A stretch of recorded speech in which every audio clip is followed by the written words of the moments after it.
बेकार जों थैनो नाङामोन रेप खालामजानो नाङा बर' आइजोफ्रा गावथार जानो नाङा दिनै बर' फिसाफ्रा एनडिएफबिनि एकर्ड नंखाथारा बे सोरबा सासेनिसो बे एकर्ड एनडिएफबिनि थांखिया बेनि थाखाय नङा गबिन्द बिथाङा जेलनिफ्राय गना फैनानै दा जायफ्रा जेलाव दङ बिथांमोनखौ बुथारनो नागिरदों बियो एक नाम्बार खोथा बियो बिथाङा जुदि एनडिएफबिनि सासे लिडार थारब्ला बर' हारिनि सासे लिडारब्ला थामथि गोरोबथा खालामनो थाखाय मास मोनसेनि थाखाय बेलाव मानो मख'नानै लांखो बबे जायगायाव दोनाखै जोंखौ बांलादेशआव दोनबाय बांलादेशनिफ्राय म्यानमाराव खेबना हैग्रे आं अनलि दिनै दिपिन बर'ल' थांनानै बै दिल्लीयाव थांनानै अनलि बे दफाफोरनि बारै रायलायहैबाथ' जानाय नङाना बर' लिडारफ्रा मा होननायफ्रा दिनै आबसुफोरनाव सोङोबा सोर मोनदों आबसुफोरनि सोंनायफ्रा ओरैबायदि लेथ्रा लेथ्रा सोङो ओरैबायदि खुलुमबाय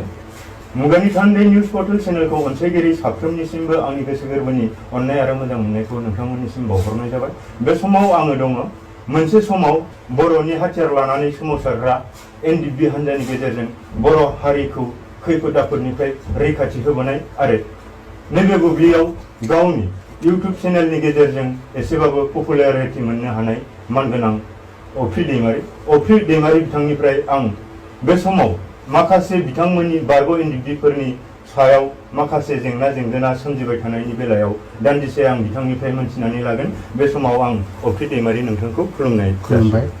दा बे समावनो आंजों लोगोसे दंबावो गुबुन सासे बिथाङाबो गोबाव बोसोर एनडिएफबि हान्जायाव थानानै बर' हारिखौ अराय सम रैखाथि होबोनाय बिथाङानो जाबाय एस अन्थाव नोंथांखौबो खुलुमनाय बावबाय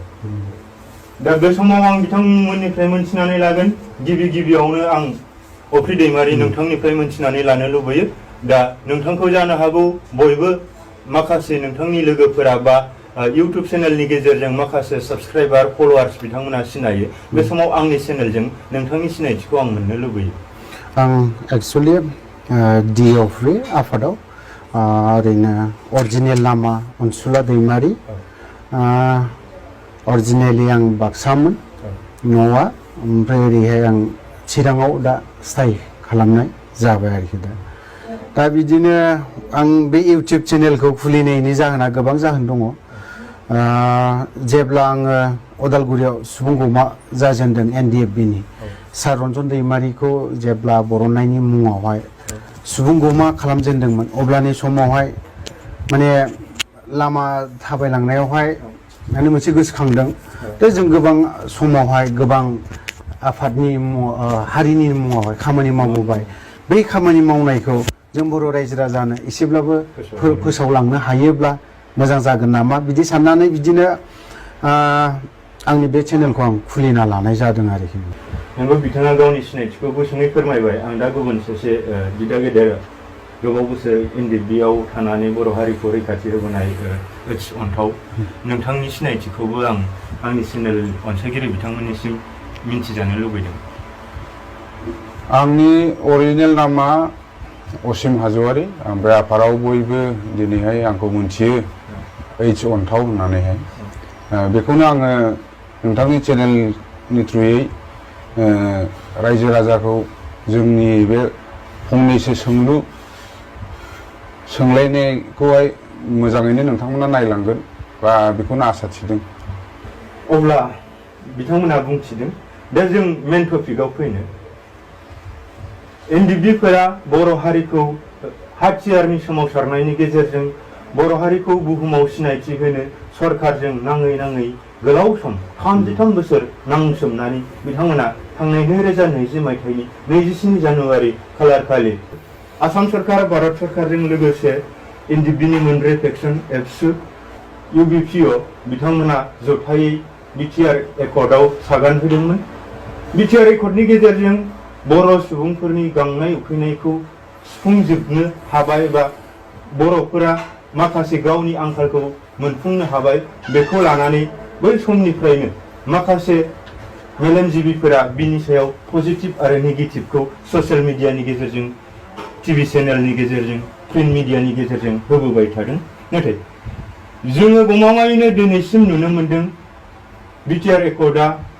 2 बोसोराव बाबेनबोबाय थेवब्लाबो जिथुनाखि बारग' एनडिएफबि बिथांमोननि माखासे केडार्स आरो लिडार्सफोरनि बिथांमोननि समस्याया दिनैसिमबो समाधान जायाखै बिनि बेलायावनो बारग' एनडिएफबि बिथां अफ्रि दैमारि ओच अन्थाव बिथांमोना मा बुङो जों बिथांमोननिफ्राय मोगा-मोगिनि गेजेरजों मोनसिगोन गिबियावनो आं अफ्रि दैमारि नोंथांनिसिम फैदों दा थांनाय सानबावैसो सिगां बिटिआरनि डिपुटि चिफ आरो आसाम एसेम्ब्लिनि एमएलए मानगोनां गबिन्द बसुमतारी बिथाङा मोनसे ससियेल मिडियानि गेजेरजों स्टेटमेन्ट होदों जोबथेसालियाव थानाय एनडिएफबिफोरा बिटिआर एकर्डजों जेबो सोमोन्दो गैया बा लोब्बा गैया होननानै बिनि सायाव नोंथाङा मा बुंथिनो सानो गबिन्दआ आं डाइरेक्ट खोथाखौ बुंगोन गबिन्द बिथाङा जिएलनिफ्राय गना फैनानै दा जायफोरा जिएलआव दङ बिथांमोनखौ बुथारनो नागिरदों बियो एक नाम्बार खोथा बियो बिथाङा जुदि एनडिएफबिनि सासे लिडार थारब्ला बर' हारिनि सासे लिडारब्ला जिएलआव जेसेबां केडार आरो लिडारफोर दङ बिथांमोनखौ बरननो नाजागौमोन आरो दिनैनि दिनाव मानो बे खोथाखौ बियो बुंदों बियो ओरैनो जानला मानला खोथा बुंबा जानाय नङा दिनै बेखौ बर' रायजो राजाया दिनै नायगासिनो दङ दिनैहाय जिएलआव सेन्ट्रेल जेलाव जोंनि गथ'फोर बेसेबां जिएल जानानै दं लाइजाम हरदों बेफोरखौ मानो गोसोखाङाखै बियो दिनैहाय दा ओरैनो गावनि गाद्दि गोमा जानो गिनानै आं बेखिनि खोथाखौ बुंगोन गाव गाद्दि गोमा जानो गिनानै पावार गोमा जानो गिनानै बे जिएलनिफोरनि खोथाखौ गोसोखांनो गोसो गैया बियो सानसे समाव बेफोर गथ'फ्रा बिनि जानानै बेसेबां खामानि मावदोंमोन एनडिएफबिनि जानानै जेसेबां खामानि मावदोंमोन दिनै बेफोरबायदि गथ'फोरखौ मा खालामनो नागिरदों बबे लाइनजों लांनो नागिरदों आरो बर' रायजो राजाखौ बबे अलखदाव खोख्लैनो नागिरदों दिनै बिथाङा गाद्दि गोमा जानो लुबैनानै बे खामानिखौ मावगासिनो दङ बे जायनि जाहोनाव स्टेटमेन्ट दाखालि जिहेतु बाक्सायाव मोनसे जायगायाव फैदोंमोन बैसागु फांसन जानो फैदोंमोन नाथाय बावहाय बैसागु फांसन जानो फैनानै मा बुंनांगौ मा गोदाव सोराव खोथाखौ बुंदों आं दिनै नोंथां मुगानि थान्दैनि चेनेलनि थ्रुयैहाय गबिन्द बसुमतारीखौ आं दिनै गोख्रोङै बुङो नोंथाङा बेफोरबायदि खोथा बुंनायनिफ्राय गोजानाव थानाया मोजां नङाब्ला बिनि फिथाइखौ सानसे समाव एक्स एनडिएफबि जेसेबां एक्स एनडिएफबिफोर दङ बिनि फिथाइखौ होथारगोन आरो जाहोगोन आरो गोसो जायोब्ला 2024आव बिथांमोननि पावारखौ सिफायजोबनानै होगोन आं बेखिनि खोथाखौ बुंगोन आं दिनैहाय बेखिनि खोथाखौ बुंनो गोसो गैयामोन नाथाय जों सानसे समाव बे गबिन्द बसुमतारीखौ फेदेर बुदों होननानै बुंजागोन जोंनि आखायावनो बिथांमोना बिथांनि जिउखौ जों बासायनायफोरबायदि जानानै दङ नाथाय दिनैहाय बियो डिपुटि चिफ जाबाय बिटिआरनि बिटिआरनि डिपुटि चिफ जाबाय जानानै दिनैहाय जिएलआव जेसेबां थानाय बेफोरखौ दिनै एकर्डनि गेजेरजोंसो फैयोमोननो गवाना माबा मोनसे खोथा होनदों दे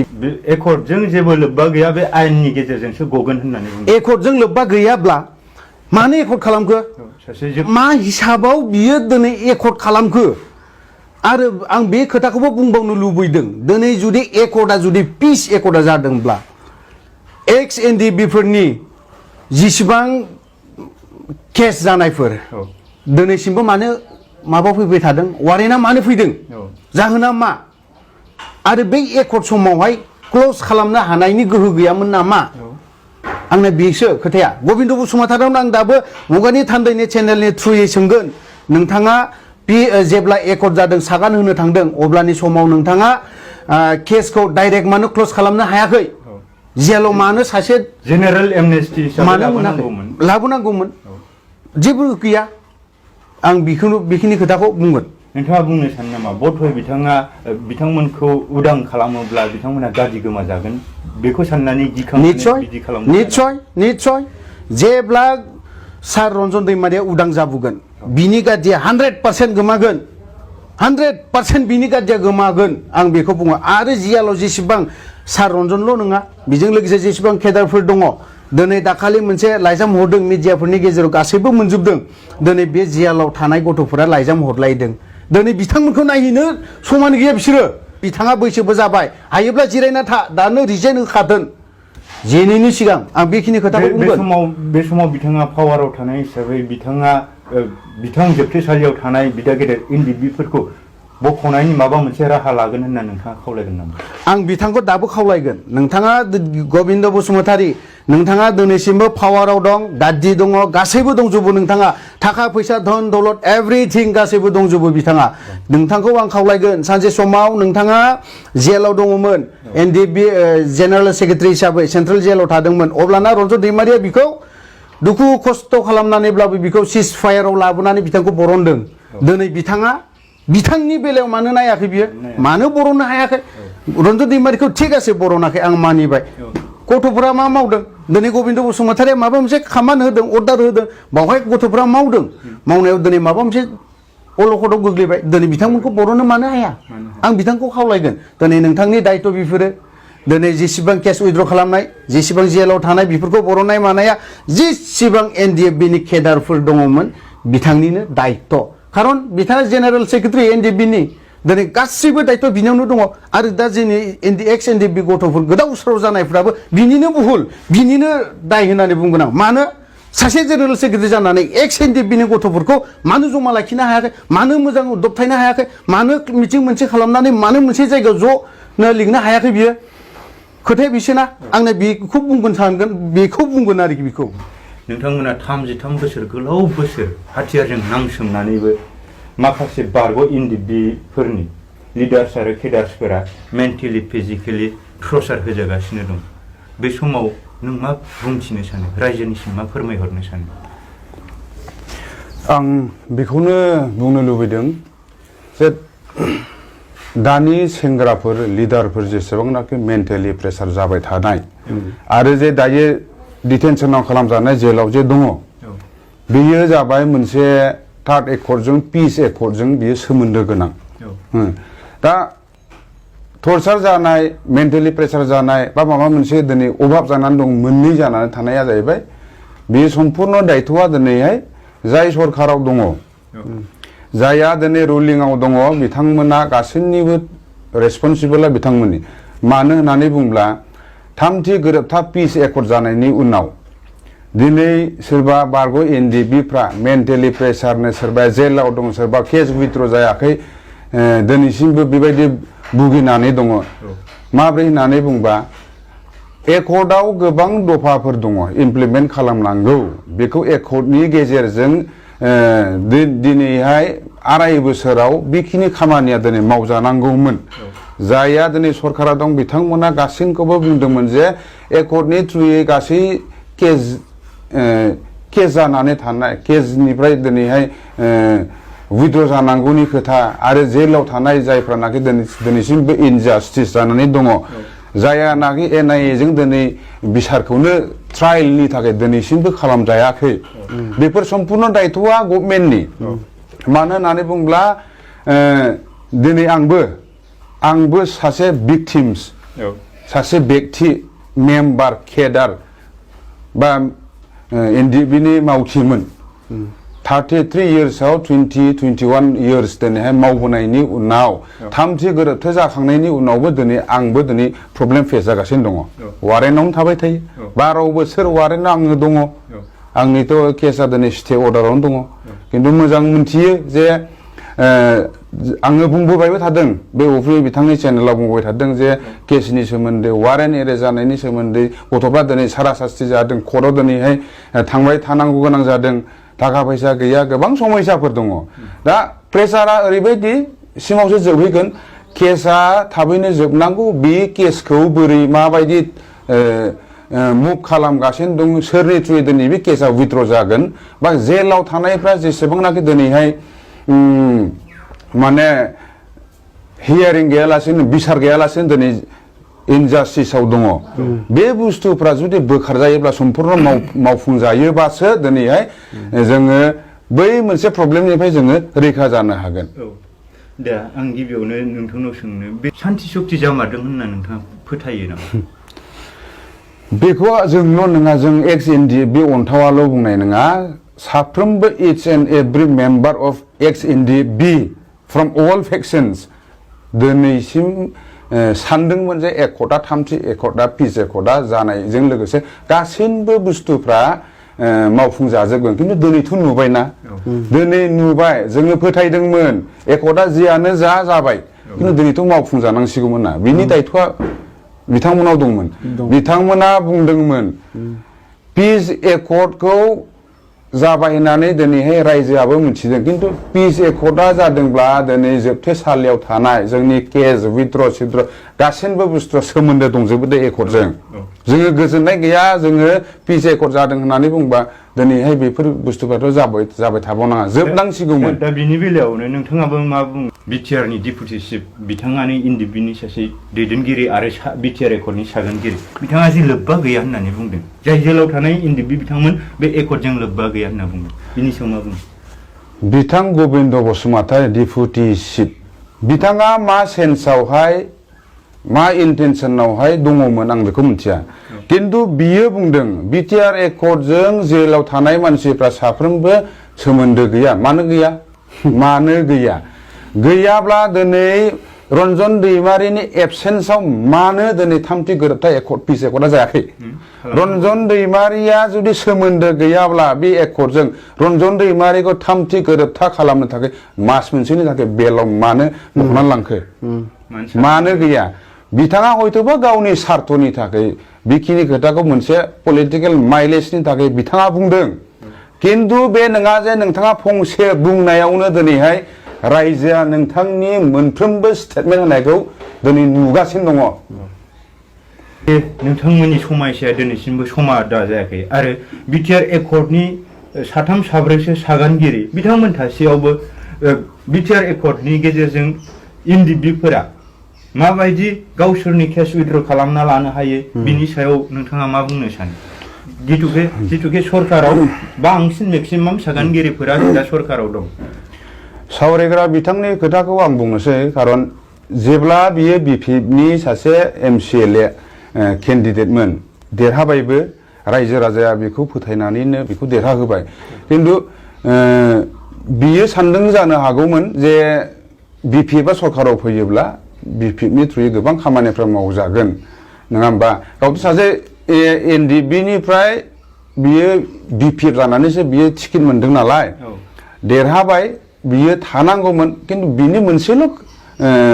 थांनायनि जाहोनखौ बियो जोंनो खननैसो खोन्थाबाय जे आङो एसेबां सेंग्राफोर आंनि एज फेक्सननि सेंग्राफोरनि जेंना जेंसि गोबां समयसाफोरखौ जाय सरकारजों थायोबासो आङो बेफोरखौ मावफुंनो हागोन होननानै आंहा गोबां सिन्था दङमोन जायनि थाखाय आं दिनै इउपिपिएलखौहाय दिनैहाय पावारावहाय आङो थानायखाय आङो सापर्ट खालामगोन आं फैनानै जइन जाफैगोन खिन्थु दिनैहाय नुबाय आङो नोंथाङा दिनै इउपिपिएलआव जइन जाहैनानै नोंथांमोननि साबैसेनि गथ'फोरनि 4 लाख खरिखौ दिनै होखो साबैसेनि दिनैहाय नोंथांमोननि एनआइएजों दिनैहाय माने सेन्ट्रेल जेलाव जोबजानाय बिथांमोननि केसनि सोमोन्दै नोंथाङा मा सावरायखो आरो बियो बेसेबांसिम दिनैसिमाव प्रग्रेसिभ जानानै दङ नोंथाङा दिनैहाय मानो नोंथांनि सेंग्राफोरखौ दिनैसिमबो नोङो मानो नों खोथा होनाय बायदि मावफुंनो हायाखै आं बेखौसो सोंगोन नंगौ गमामायैनो बिथांमोनहा नोंथांमोननि समायसाखौ सरकाराव थानानै आरो बिटिआर एकर्डनि सागानगिरि जानानै मावफुंना होनांगौ होनना नोंथाङा खावलायहरगोन नामा बेखौ अबियसलि बे माने एभ्रि टाइम एट एनि ममेन्ट बेयो जों खावलायनांगौ खावलायाबाबो गावसोर मावखानांगौ आंनि साननाया बेखौनो खावलायगोन जेसेबां हायो थाबैनो जायफ्रा जि समयसाफ्राव दंबाय थायो एक्स एनडिबि बारग'फ्रा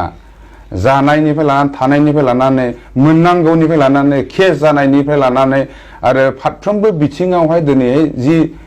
एक्स एनडिबिनि समयसाफोरा दंबावो बेखौहाय सम्पुर्ण मावफुंजोबनांगौ दायथ'आ नोंथांमोननि जाया सरकाराव दङ आं बेखौ खावलायगोन आरो नैबे 4 लाख मोननाय मोननैनि खोथा आरो नोंनि मार्टियास फेमिलिनि मोननांगौ मोननैनि खोथायाबो दाख्लैनि बाजेटफ्राव बेफोरखौ उत्थापन खालामदोंना खालामाखै आं बेखौबो खावलायनो लुबैदों जुदि बाजेटआव बेखौ लाखाबायब्ला 4 लाख खरिखौ बा 5 लाख खरिखौ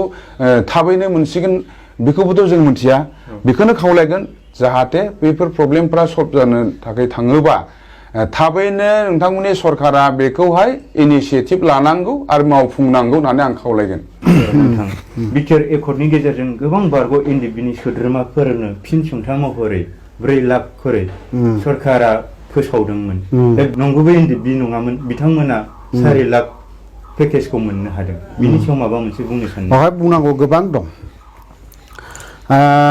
एनडिएफबि हिसाबै एनडिएफबि माखासे दाया एनडिएफबिनिबो दं आं बेखिनि खोथाखौ बुंगोन बिथां गबिन्द बसुमतारी आरो जेसेबां बेल' नङा एभ्रि एनडिएफबिनि लिडार बिथांमोनाव एनडिएफबिनि केडारफोरनि हिसाबा एकुरेट दंना गैया एक्जेक्ट हिसाबा दंना गैया आं बेखौसो कुइसन खालामगोन एनडिएफबिनि लिडारफोरखौ आरडिआनो होन गबिन्दआनो होन सोरबा धीरेन होन सोरबा एस होन एसनिखौथ' हिसाबाव नायनो थाङोब्ला सावरायग्रा ग्रुपनिया बेसे दं 250 जनल'नो दङ हिसाब बुंनो थाङोबा आर डिफेक्शना 500 ना माल'सो दङ 600 ल'सो दङ 600 होनाया हिसाबाव खिन्थु दिनै माबोरै हाजार हाजार ओंखारलांखो दिनैहाय आंहा बावहाय माखासे 4 लाखनि बेलायाव होनदोंथ' 4 लाखखौ सोरबाया मोननायाव आंहा बुंनांगौ जेबो गैया नाथाय एनडिएफबिखौ नाम लानानै मा हिसाबाव मोनखो माबोरै मोनखो जोंनियावहाय हार्डकर गथ' ओरैबायदि दुखु दाहा लाग्रा गथ'फोर बिथांमोनानो मोनाखै बिथांमोननि नामा माबोरै थालांखो दिनै बुंनो थाङोबा आंनि मोखां खाथियावनो दङ सासे बिथाङाबो गैया 4 लाखखौ दिनैसिमबो मोनबावाखै बिबो दिनै बेफोरबायदिया माबोरै जाथाव खोनानायावथ' आबसुफोरनियासो मोनबावदोंनो आबसुनिया बोरै हाबखो एनडिएफबियाव माला खस्थ' खालामखो बे आबसुनि गथ'फोर मोननायफ्रा दिनै आबसुफोरनाव सोङोबा सोर मोनदों आबसुफोरनि सोंनायफ्रा ओरैबायदि लेथ्रा सोङो ओरैबायदि दम माबायावसो थांनो नागिरो खिन्थु दिनै आबसुनि कयेकटा केडारफोरा मोनदों उदालगुरियावबो मोनदों जों बेखौ 100% बुंनो हायो दिनै बेफोरबायदिखौ बिथांमोना मोननाय बेफोरबायदि आबसुनि गथ' मोननायखौ बिथांमोना मानो बाजादों बेफोरबायदि सानो खिन्थु जे बाजानाय दं बर' फिसा हिसाबै जोंहा बुंनांगौ जेबो गैया 4 लाख मोननायाव बै गथ'आ दिनै मोनदों न'खराव माबा मोनसे रेहाय जादों मोजां मोनदों दिनै एनडिएफबिनियासो सबसे सिगां जानांगौमोन होग्रोनांगौमोन बेखौ दिनै बेफोरखौ होग्रोआलाफानो दिनै सोरबा आबसुआव दिनै कयेक दिन खामानि मावनानै दिनै बे आबसुनि गथ'फोरनि नामानो हाबगोन सोरनिबा गथ'नि नामा हाबगोन दिग्लि बायदियावथ' क्लास 10 आव फरायनाय गथ'फ्रानो मोनलाजोबदों आंजों दासिमबो रायलायलायो बेफोरबायदि जायनि जाहोनाव बिसोरना दिनै एकाउन्टआनो माइनरावसो थायो माइनर एकाउन्ट गोजासो बिसोरबायदियानो मोनदों माबोरै मोनखो बिसोरो होमबा बेफोरबायदिया माबोरै जाखो बेफोर बे गोरोन्थिया एनडिएफबिनि लिडारफोरनि खुनु कनसियास गैया दिनै जोंहा पिस एकर्ड जाबाय जों गासैखौबो मोनजोब्बाय बर' रायजो राजानो मा होखो बर' लिडारफ्रा मा होखो एनडिएफबिनि लिडारफ्रालाय बर' रायजो राजानो खालि बुख्रुब जाहोदों गावथार जाहोदों आं बोरैबा मोनो गोसोखांबा बोरैबा मोनो दिनै जारागुरिथ' दुमबाजार बेफोरबायदियाव जोंफोरा मोनसे खासियाबारि होननाय बाजार दं बेखौ बारनो थाखाय जों बेसिबां दुखु खस्थ' जों बारदों ओजोंहाय ओरै उदालगुरि बेफोरबायदि खैला मैला साइडजों बे हाजो सेर बर' रायजो राजाफ्रा जोंनि थाखाय बेसिबां दुखु खस्थ' खालामदों दिनै आनखि नोंथांमोनाबो सानसे समाव इन्डियान आर्मिजों टर्चार खालामजादों जों दिनै बिसोरबायदिनो मा होनो हाखो एनडिएफबिया दिनै गबिन्द बसुमतारी मोना ओरैबायदि लेभेलनि खोथा बुङो बिराद गिदिर खोथा बुङो मा बुंखो बिसोरो दिनै बिथांनि स्टेटमेन्टनि नोजोरजों नायनो थांबाथ' बर' हारियाबो बिटिआर रेकर्डजों सोमोन्दो गैयासो होनबावगोन बायदि जों सानो बिथाङा जेरैबायदि दाखालि स्टेटमेन्ट होबाय थादों जियालाव थानायनि बारै दिनै रन्जन दैमारिखौनो बेफोरबायदि खोथा बुंबायबा रायजो राजाखौ बुंनो हायिनि मा गिदिर बाथ्रा बे जाहैगोन बे निस्सय बुंखागोन बियो नंगौ थारैनो अब्ला आं नोंथांनिफ्राय जोबथि खेबनि थाखाय मोनसे फिन सोंनो लुबैदों जोबथि बारनि थाखाय बारग' एनडिएफबिनि सासे सोद्रोमा जानानै आलादा बड'लेण्ड रायजो दाफुंनायनि बेलायाव नोंथाङा मा बुंसिगोन बारग' एनडिएफबि हिसाबै आङो बेखौनो बुंगोन आरो आंल' नङा साफ्रोमबो बारग' एनडिएफबियानो जोङो मोनसे समाव जेब्ला संगठनाव जइन जादोंमोन एनडिएफबि आफादाव जोंहा थांखिया बेनोमोन जोङो जोंनि मोननांगौखौ जोङो बैफिनना लानांगौ जोंहा जारिमिन दङ हिस्ट्रि दङ गोबां दङ जाय बुस्थुखौ जोङो मोनाखै बेखौ जोङो मोनफिननांगौनि थाखाय जोङो बिनांगौनि थाखाय जोङो सिगांनि मुभमेन्टफ्राव नन भायलेन्स मुभमेन्ट खालामबोनायफोरखौ जोङो नुदों बेजोंबो जायाखै उदाय ओनसोल बिनायावनो जा माबा मोनसेयावनो जा आबसुनि मुभमेन्ट खालामबोनायावनो जा बेजोंनो माने सोमोन्दो थाफाबावनानैहाय एनडिएफबिआ फर्म जायो जे माने सिलाय लानानै जुदि जों सोमावसाराब्ला होमबा जोंनि मोननांगौखौ जों मोननाय नङा। दा जोङो बे गोलाव समाव जोङो बर'नि थाखायनो गावनि मोननांगौनि थाखायनो जोङो नांदोंमोन। दा थामथि गोरोबथा जानायावबो जोंहा दिनैहाय जि एनडिएफबिआ जोङो रायजोनो होफैनो सभारेन्टि मोनाबाबो स्टेट नङाब्लाबो उइदिन स्टेट इउनियन टेरिटरि मोनगोन सावरायनायनि गेजेरजों बेखौ जोङो जोंनि प्रसेस बायदि एनडिएफबिआ गोजोन सावरायनायखौ लांबाय थादोंमोन। हरथात थार्ड रेकर्ड जानायावहाय दिनैहाय साफ्रोमबो बर' रायजो राजायाबो गोजोननाय थायाखै आरो एनडिएफबिनिफ्रायबो दिनैसिमबो गोजोननाय गैया। बेखायनो उदां बर'लेण्ड सोरजिनायखौ आं बेक्तिया एक्स एनडिएफबि जानानै माब्लाबाबो नाङा मोननाङा बेखौ आं साननाय नङा। जोंनि बिमा बर' बिमानि गोरबोआवनो बे बर'लेण्ड सोदोबा दङ। बाय बार्थ बर'लेण्ड होननानै बुङा होनबा जोनोमनिफ्रायनो। दा बे बर'लेण्ड सोदोबखौ दिनैहाय जोङो नांगौ होननानै जोङो डिमान्ड खालामबोदोंमोन। गोबां रोखोमै जोङो आन्दलन खालामबोबाय खिन्थु दाथ' जों मोननो हायासै। मोननो हायासैबा होमब्ला बेखौ जोङो माबायदि प्रसेसै सोरनि थ्रुयै सोर बे बड'लेण्डखौ लाबोफिननो हागोन बे आंनि कुइसन आरो नोंथांनिबो कुइसन। खिन्थु बेखौनो आं बुंगोन दायो जाय संगठनफ्रा जाय अर्गानाइजेसनफ्रा दिनै बर'लेण्ड सोदोबखौ लानानै नांदोंमोन जुजिबोदों मोननो थाङासै दिनैनि दिनाव आरो गोदानै नांफिननो थाखाय रावबो संगठनफोर दिनै उजिबावनायबो नङा। बावैसो सिगां बड' नेशनेल स्टुडेन्ट इउनियन बिथांमोना दिनै अनुर'ध खालामदों थामथि गोरोबथा एकर्डजोंबो दिनै बर'नि गांनाय उखैनाय गासैबो दिनै मावफुंजोबजायासै आद्रा थालांबावबाय। बेखायनो दिनै रावबो गैलाब्ला अल बड' स्टुडेन्ट इउनियनाबो दिनै बिथांमोनाबो दिनै आन्दलन खालामफिननो हालाब्ला एक्स एनडिएफबि हिसाबै बे हालाबा सोरबा आरो गोदानै दिनै संगठना खुलिबावनानैहाय नोङो बर'लेण्डखौ लाबोनाया सहज खोथा नङा। बेखायनो आं बुंगोन जाय बर' नेशनेल स्टुडेन्ट इउनियना दिनै थांखि लादों सेपारेट स्टेटखौ जोङो बर'लेण्डखौ जोङो नांथारगौ होननानै बुंदों बिथांमोनहा बड' नेशनेल स्टुडेन्ट इउनियन बेखौ दानायनि सिगां बिथांमोना पलिसि लादों एडप्ट खालामदों। दा बिथांमोनाव एम्स एन्ड अबजेक्टिभ दङ बर'लेण्डखौ सोमावसारफिनबावोब्ला बोरै सोरखौ लानानै मा आदब खायदाजों जोङो बर'लेण्डखौ मोनफिननो हागौ बिथांमोना जुदि थारैनो सिमां नुदोंबा बर'लेण्ड होननानै सेपारेट स्टेट बर'लेण्ड उदां बर'लेण्ड माने आं खावलायगोन नोंथांमोननि थ्रुयैल' बे बर'लेण्डखौ लाबोनो हानाय नङा। बेयाव साफ्रोमबो नोंथांमोननि संगठनखौ दिनैहाय गनायनाय जानांगोन। नोंसिनि मटिभेसन नोंसिनि पलिसि नोंसिनि भिजन नोंथांमोननि मिशना साक्सेस जानोब्ला रायजो राजाखौ बयखौबो नांगोन। आं बेखौनो खावलायगोन आन्दलनाव गोबां जाथायफ्रा जायो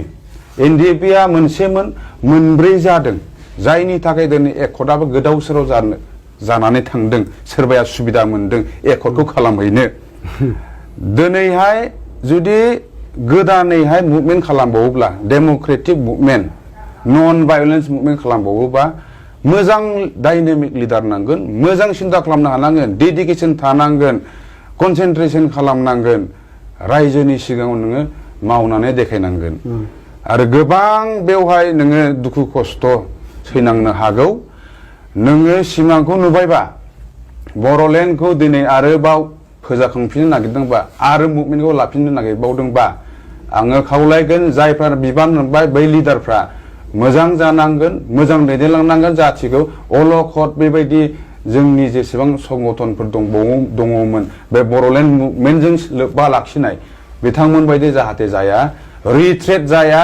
वान स्टेप फरवार्ड लाबायब्ला टु स्टेप थ्रि स्टेप फरवार्डखौ लानांगोन आं बेखौनो खावलायगोन बेखिनिखौनो आं बुंबाय। दा बिब्दिब्ला नोंथांनिफ्रायबो आं मोनथिनो लुबैयो बारग' एनडिएफबिनि सासे सोद्रोमा जानानै फैबाय थानाय समाव बड'लेण्डखौ मोनफुंनायनि बेलायाव मा मावनाया मोजां बिनि सायाव मा साजेसन होयो? आं गासैबो जेसेबां जोंनि लिडारफोर बर' रायजो राजानि लिडारफोर बिथांमोनखौ आङो बुंगोन दा ज' जानांगोन खौसे जानांगोन खौसे जायाबा नोंथांमोना जेसेबांखि मा साना मानो सोरबा बड'लेण्डनो स्टेटनो मानो बिदि सानबा जानाय नङा जों ज' थानांगोन जेसेबां लिडारफोर सोरबा गबिन्द होन सोरबा प्रमद होन सोरबा हाग्रामा होन सोरबा गुबुन गुबुन दल संगठन नोंथांमोना ज' थानांगोन ज' थायाब्ला नेक्स्ट बर'फ्रा खोमसि लामाजों थाबायगासिनो दङ आरो जों बर'खौ गुबुना नाख्रेबगासिनो दङ आरो मोनफा मोनफा एटेक खालामगासिनो दं जों बर'खौ आंनि नुनायाव आंनि नोजोराव आरो नोंथांमोना बर'नि लिडारफोरा जुदि खौसे जायाब्ला ज' जायाबा ज' रायलायलायाबा मोनसे थांखि मोनसे सिमां बेखौ नुवाब्ला नोंथांमोना हाजारखि माबा सान मालाबाबो जाफुंनाय नङा। बे समाव नोंथांनि सिमां जोबनायाव बेखौनो सनितपुर बिश्वनाथ हालामनि रायजो जानानै मोनसे सोंथि सोंनो लुबैदों जितुके सनितपुर आरो बिश्वनाथआ खनसे नङा खनथामसिम थगायजाबाय दिनैसिमबो बिटिआर एकर्डआव हाबा होननानै सागान होखांनायनि साननैसो उनावनो दानि आसामनि गिबि मन्थ्रि डक्टर हिमन्त बिश्व शर्माया बुंदों सनितपुरनि दलबसेबो खनासेबो हाया बिटिआरआव हाबनाय नङा होननानै बुंदों। दा बेजोंनो माखासे दैदेनगिरि बिथांमोना सनितपुर बिश्वनाथआ हाबगोन होनदों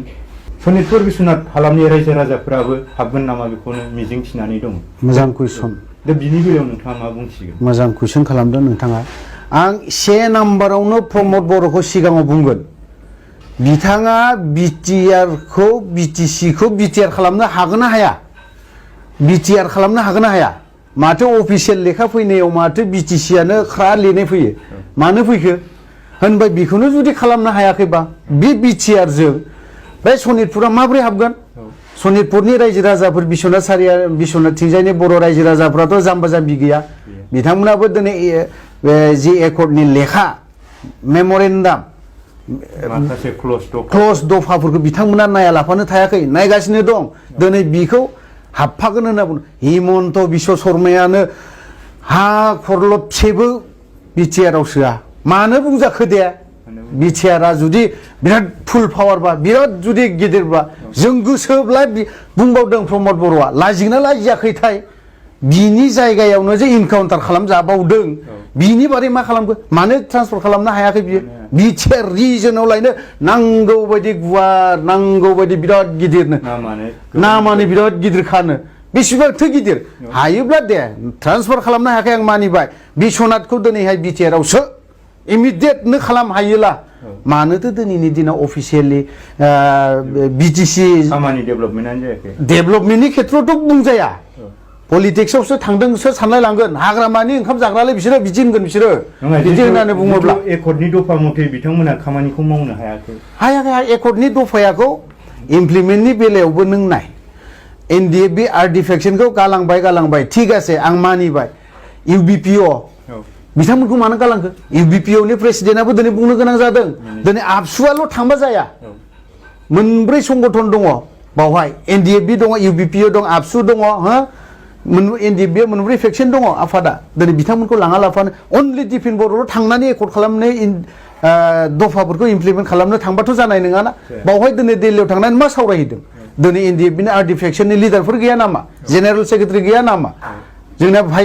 भाइस प्रेसिडेन्ट जियाल' दङ दिनै जोंनि लिडारफोर गैया नामा बिथांमोनखौ लिंना लाना थांनो हानाय गोहो गैया नामा माहाय थांखो आबसुनिफ्रा अनलि दिनै दिफेन बर'ल' थांनानै बै दिल्लीयाव थांनानै अनलि बे दफाफोरनि बारै रायलायहैबाथ' जानाय नङाना इउबिपिअखौ मानो लाङाखै प्रग्रेसिभनि लिडारफोरखौ मानो लाङाखै आंनि खोथाया बे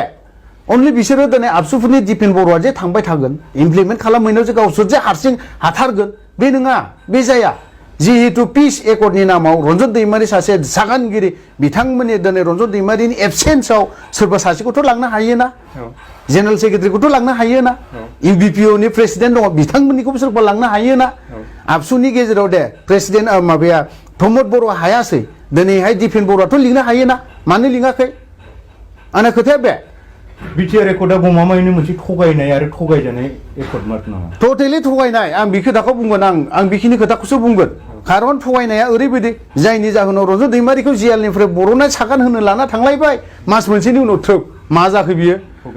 थगायनाय बियो सासे उकिला बुंदों आं नामखौ मख'ला बिथाङा बुंदों आरोखि जिहेतु सागाना जुदि पिस एकर्डा जुदि जादोंब्ला कनभिक्टेड जुदि थारब्ला बिथाङा न'खरनि माबा मोनसे प्रपार्टियावहाय होनो मोना होनबा दिनै माबायदि लांखो आरो लांबाय थिगै আছে मानोथ' गहोथारासै बिनि उनाव साननैसोनि उनाव इलेक्सन सफैहांआव थ्रोब सोना दोनलायबाय मा बिलाय बेफोरथ' गेमसोना प्रमद बर'नि साल बे थाबाय थायोब्ला रन्जन दैमारिया सिफ जागोन प्रमद बर'आ सिफ जानो मोना आरो डिपुटि चिफआ नैबे गबिन्द बसुमतारी बिथांनिबो साल बियो इनडाइरेक्टलि बावहाय डाइरेक्ट नङाब्लाबो इनडाइरेक्टलि दंजोबो आरो आं बेखौबो मिथिनो लुबैदों बिटिआर एकर्डआ हाखु दाखु एकर्ड जानायनि जाहोना इलेक्सन खाथिखाय बे जानला मोनला जाबाय होननाबो जानला मानला होनगोन आं नोंथांनो आङो दा एनडिएफबि आरडि फेक्सननि मेम'रेन्डामखौ आं खोन्थानो हागौमोन लाबोफानाय जायाखै दङ खोन्थागोन आं नोंनो दाहाय जेला जोबो दङ एनडिएफबिनि जितु मेम'रेन्डाम बावहाय इन्टेलेक्सुवेलफोरनि कन्ट्रिबिउसन दं ओमफ्राय नैबे जिखिनि बिटिआरनि एकर्डनि ड्राफ्टिं बे बुस्थुखौ सोरखौ लाना बानायखौ प्रमद बर'नाव आं सिदा कुइसन गबिन्द बसुमतारी नोंथांमोन सानैनाव सिदा कुइसन जिहेतु बिटिआर एकर्डआव ड्राफ्ट खालामनाय बावहाय रन्जन दैमारिनि सोर दङमोन आगदा आगसि सोर दङमोन माबोरै खालामखो बेखौ थाब खालामा लाफानो एसे फावसायनानै खालामोबा हायामोन नामा बेखौ बर' रायजो राजा इन्टेलेक्सुवेलफोर गैयामोन नामा गोरों गोरा गैयामोन नामा बेफोरखौ लानानै सावरायनो जाखिनि नुदों बिटिसिआव जाखिनि दफाया गोरा स्ट्रिक्टमोन बै दफाफोरखौ जोंनि बे बिटिआर सुक्तिया दरजाखौ एफा खेंनानै होजोबदों आं बेखौ सानगोन जेराव मोनखानाय हरफिनदों थांगासिनो दङ मोनफा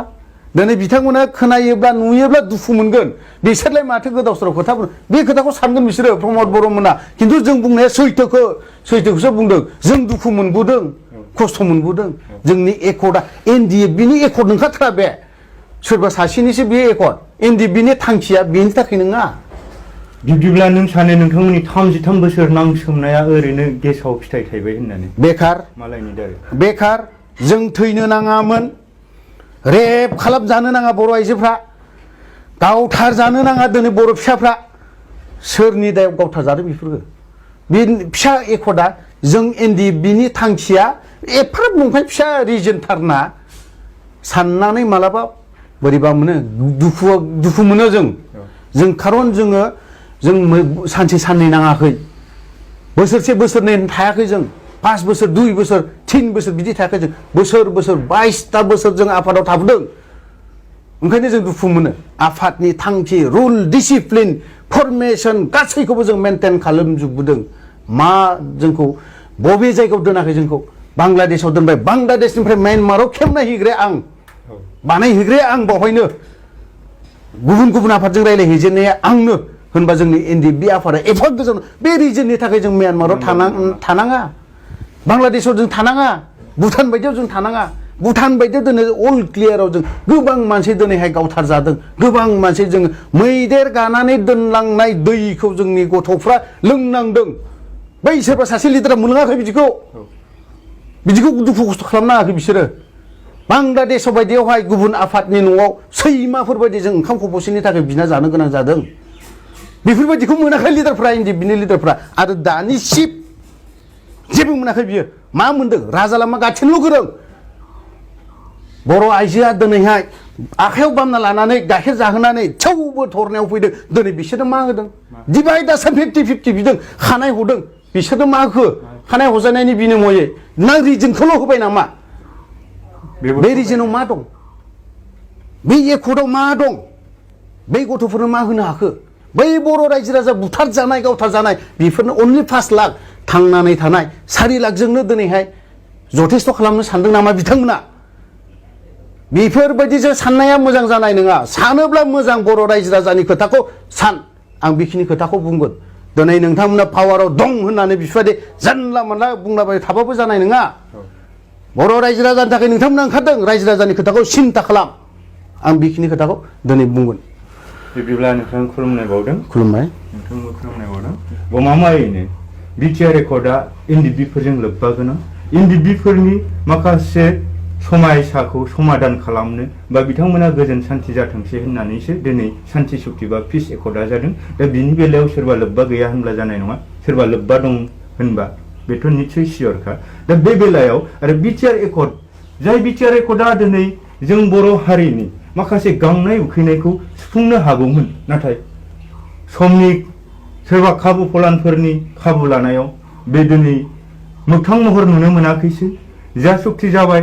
थाराथामफ्राबा ओरैनो जाफ्लानाय बायदि जों सानजागोन मानोना गोबां इन्टेलेक्सुयेलफोरा बुंदों आरो जों दिनै जोंनि मेगनजों नुनो मोनदों बिटिआर एकर्डनि उनाव मा जादों मा जायाखै मा मोनदों मा गोमादों बयबो नुदों मोनसे समाव 2003 मायथाइयाव जेब्ला बिलटिनि दैदेननायजों बिटिसि एकर्डआ जालांदोंमोन बिनि गेजेरजों बिटिसिआ गासै 39टा डिपार्टमेन्ट मोनबोदोंमोन बिनि गेजेरावबो 16टा डिपार्टमेन्टखौ बिटिआर एकर्डनि गेजेरजों लांफिनदों आरो बिनि गेजेरावनो फैदों दाजाब दानख' दा दाजाब दानख' होनोब्ला दानख'नायाव माखासे जोंनि बाउन्डारि एरियायाव बांसिन नन ट्राइबेल मेजरिटि थागोन बे गामिखौ बिटिसिनिफ्राय दानख'गोन आरो सोसनगोन होननानै बुंदों जाय गामिया कन्टिगिउवास बाउन्डारजों नांजाबफानानै थानाय बैबायदि जायगाया जुदि मेजरिटि बांसिनब्ला बेखौ बिटिआरआव बा बिटिसिआव सोसनगोन होनदों नाथाय एकर्ड जानायनि साननैसो उनावनो आसामनि गिबि मन्त्रि डक्टर हिमन्त बिश्व शर्मा बिथाङा बुंदों सनितपुर आरो बिश्वनाथनि खावख्लाबसेबो हा बिटिआरआव हाबनाय नङा अब्ला जोंनि दैदेनगिरिफोरा सैथोखौ बुंदों ना थगायदों जों बैफोरखौ जों नायबाय थाला जोङो सानबाय थाला जालांबाय सोरबा गादिनि लबाव सोरबा गावनि न'खर संसारखौ दानायाव बा गावनि थांखिखौ सुफुंनायाव बिथांमोना खालामलांबाय नाथाय गमामायैनो बिटिआर सान्थि सुक्तिया सानलाय हलाय बा बर'नि मेलेमजिबि इन्टेलेक्सुयेलफोरजों लोगोसे गोबां हारि हारिसानि दल संगठनफोरखौ लाफानानै जेरैहाय बिटिसि एकर्डनि समाव गोबांथा हारिनि दल संगठनफोरा बाव सागान होफादोंमोन थिग बेबायदि जानायमोनब्ला दिनैनि समाव जों रावखौबो जों बेबायदि क्रिटिसिजम खालामनांगौ गोनां गैयामोन जों दिनै जोंनि रायजोआव जोङो जोंनि न' होननानै बुंनो हागौमोन दा बे समाव आंनि बुंथिनायखौ नंखाय सासे निउज पर्टेलनि खौरांगिरि जानानै बेबायदि खोथा बुंदों होननानै सानोब्ला निस्सय बे दाया आंनि जानाय नङा बे दाया जाय सानग्रा बिथांमोननिसो जागोन मानोना जों बर' हारिनि साफ्रोमबो बर' फिसाफोरनाव साफ्रोमबो बर' हारिनि सुबुंफोरनाव मोनफ्रोमबो हाङाव मोनफ्रोमबो सेल्स थै रोदायाव बड'लेण्ड होननाया दिनैसिमबो गोदौखांनानै दङ आरो बे बड'लेण्डखौ जों मोनफुंनांगौब्ला जोङो साफ्रोमबो बर' लाइमोनफोरनि कन्ट्रिबिउसन नांगोन बिथांमोननि नांसोमनाय बिथांमोननि मावसोमनाय जोंनो गासैनिबो अननाय नांगोन आरो जोंनि दैदेनगिरिफोरनि अननायखौबो नांगोन दिनै मोनसे समाव बुंबोदों हाग्रामासो बिथाङा बुंबोदों बड'लेण्डआ जाया बड'लेण्डखौ मोनथ'वा दिनैनि दिनाव दिनैनि सरकाराव थानाय एबसुआनो होन प्रमद बर' बिथाङानो होन दिनैनि दिनाव बड'लेण्ड मोना बड'लेण्ड जाथ'वा बिथांमोनाबो माब्लाबा बुंदों माब्लाबा आर इनडाइरेक्टलि बुंलांदों अब्ला जों मोनथिनो मोनदों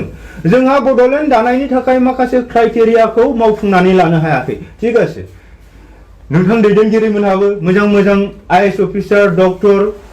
सोरबा फिलसफार डक्टरेट बेबायदिखौ जोनोम होनायाव फाइनान्सियेलि नोंथांमोनाबो हेल्प होनांगोन आरो फैबाय थानाय उन जोलैनि जोंनि फरायसा फरायसुलिफोरा फरायनायाव लिरनायाव मोसानाय मेथाइयाव